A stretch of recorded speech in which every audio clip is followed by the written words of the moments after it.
introduce myself. My name is Cecily Cardew. Cecily Cardew? What a lovely name. Something tells me we're going to be great friends. I like you already, more than I can say. My first impressions of people are never wrong.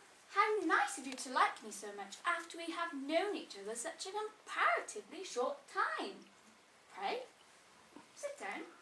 I may call you Cecily, may I not? If you wish. And you'll always call me Gwendolyn, won't you? With pleasure. So that is quite settled, is it not? I hope so.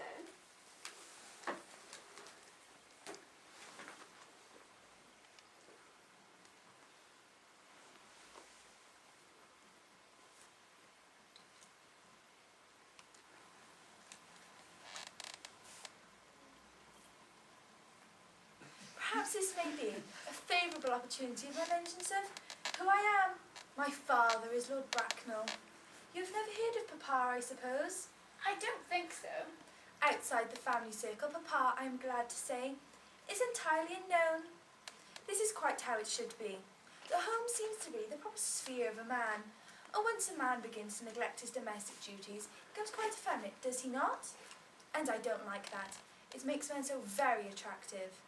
Mamma, whose views on education were remarkably strict, has brought me up to be extremely short-sighted. So you don't mind me looking at you through my glasses, do you? Oh, not at all, Gwendolyn. I am very fond of being looked at.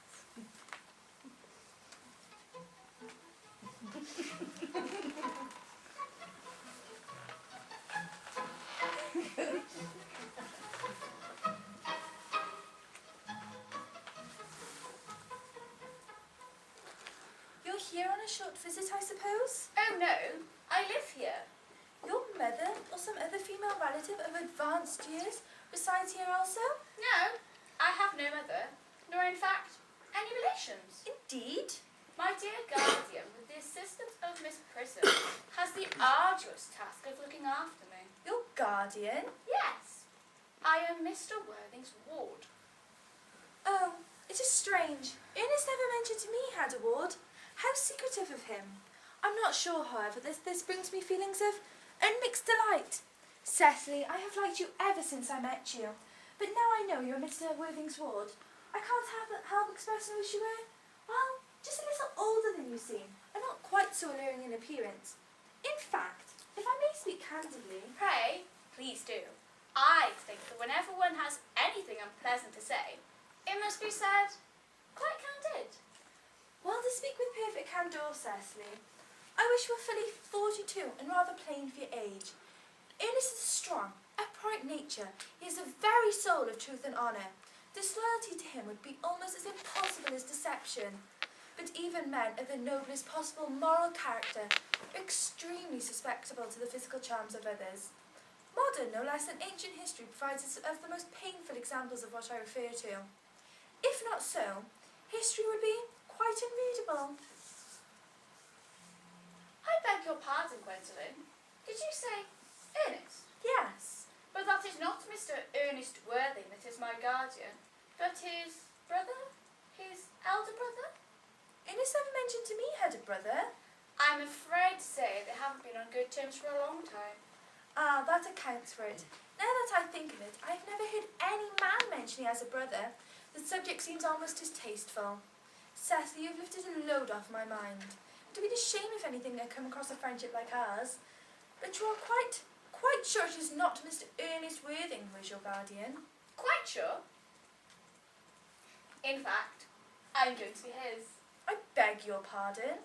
Dearest Gwendolyn, there is no reason why I should make a secret of it to you. A little country newspaper is sure to chronicle the fact that Mr. Earnest Worthing and I, well, we're engaged to be married. My darling Cecily, you must be under some slight error. Is Mr. Earnest Worthing is engaged to me. The announcement will appear in the Morning Post on Saturday at the latest. I'm afraid you must be under some misconception, as Ernest proposed to me exactly 10 minutes ago. It is certainly very curious, for Ernest asked me to be his wife yesterday afternoon at 5:30. If you would care to verify this incident, pray do so. I never travel up without my diary. One should always have something sensational to read on the train. I am so sorry, dear Seth, if this has become any disappointment to you, but I'm afraid I have the prior claim. It would distress me more than I can tell you, dearest Gwendolyn. But if it would cause you any physical or mental anguish, but I feel bound to the point that since Ernest proposed to you, he has clearly changed his mind.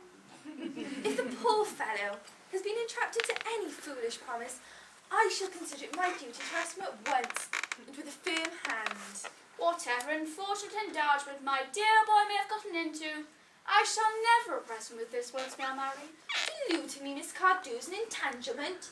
You are presumptuous, and on an occasion of this kind becomes more than a moral duty to speak one's mind. It becomes a pleasure. Do you suggest that I have entrapped Ernest into engagement? How dare you? This is no time for throwing the mask of shallow manners. When I see a spade, I call it a spade. I'm glad to say I have never seen a spade. It is obvious that our social spheres have been widely different.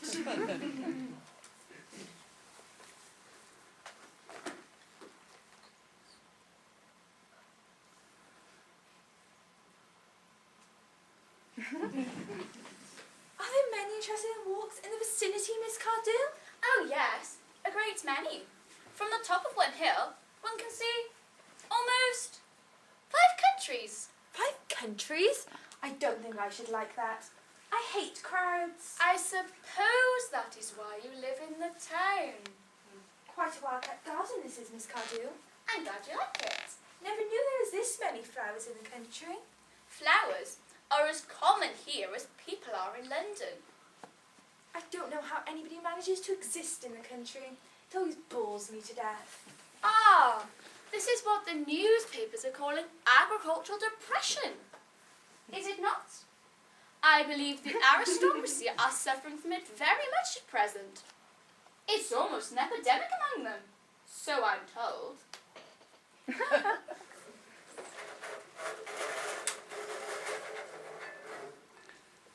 I offer you some tea? Thank you.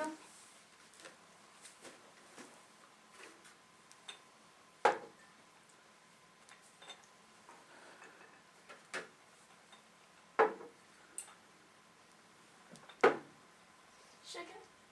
No, thank you. Sugar is not fashionable anymore.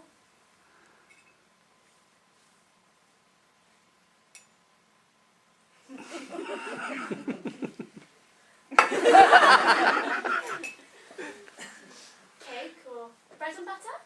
Bread and butter, please. Cake is really seen in the best houses nowadays.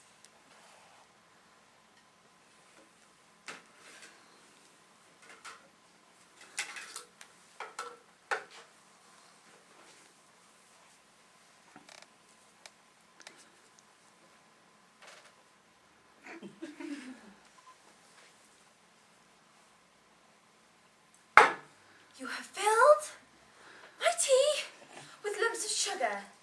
And even though I most distinctly asked for bread and butter, you have given me cake.